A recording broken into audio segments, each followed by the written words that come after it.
Good morning, brothers. It's Father Ryan with Priestfit Presentation Challenge Day 5. Today is one of my favorite days. It's called Track. I gotta have my coffee first. This is an old mug from my closed school here at Our Lady of the Sacred Heart. It says Olsh on it, Olsh School. Coffee is so important, guys. Today's track. If I were to place my finger on two key principles of sustained weight loss over time, it's tracking everything and accountability. And you can't really be accountable to someone if you haven't been tracking all of your food and your exercise.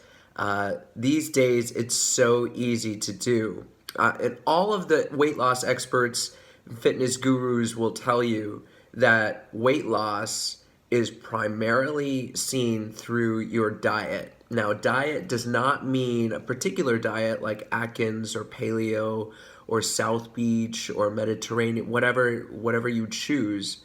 In fact, most diets will work for you if it operates on the principle of a calorie deficit at the end of the day. It means calories in and calories out, and we'll talk about that later.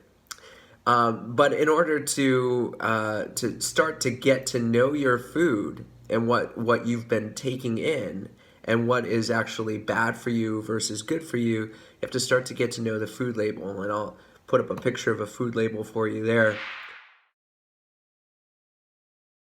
And you have to start to write down everything that you eat. It's really easy to do these days because there are apps for that. I use MyFitnessPal. Some other people use apps they get from their fitness trackers. I just happen to like MyFitnessPal. It's got probably the most extensive food database in the country. And it's got a social media component where you can send your food diary to a food sponsor or your friends that are using the app. So it's really easy these days to track your food. Now, it matters nothing if you are not honest with regard to your food diary.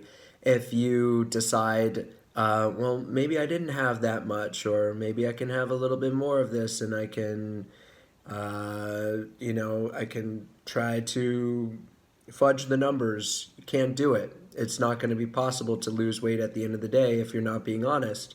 So start to become really, really honest and accurate with your food portions. We'll talk about a little bit about that more later, but buy yourself some measuring spoons, maybe even a food scale, and that way you're able to measure out what you eat. Here I have some yogurt and some cereal. I looked at the food label. I find the cereal has a 3/4 cup, so I use a half cup 1.5 times to get that. And then I've got a nice light and fit Greek yogurt, toasted marshmallow, pretty good. And I eat it so European-like together in the bowl.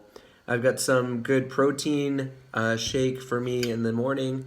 And of course, I also have to track the creamer in my coffee.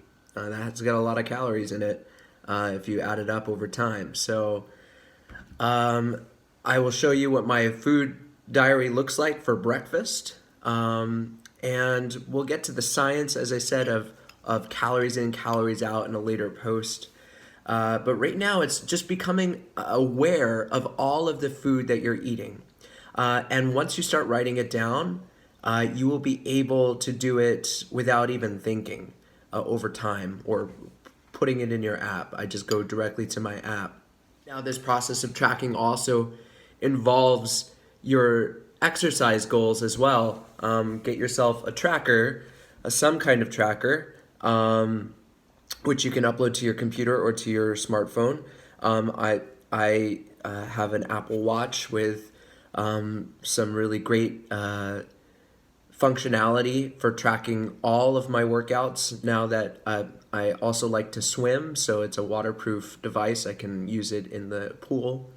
So I'm really happy that I'm able to track all of my food and my exercise in one place. It's so important to do that. So becoming aware of your food is key because it helps you make better choices throughout the day. And it's the only way that I see that you'll get lasting results. As the light envelops the crucifix behind me, eat clean, be fit, and pray well. Take care. God bless.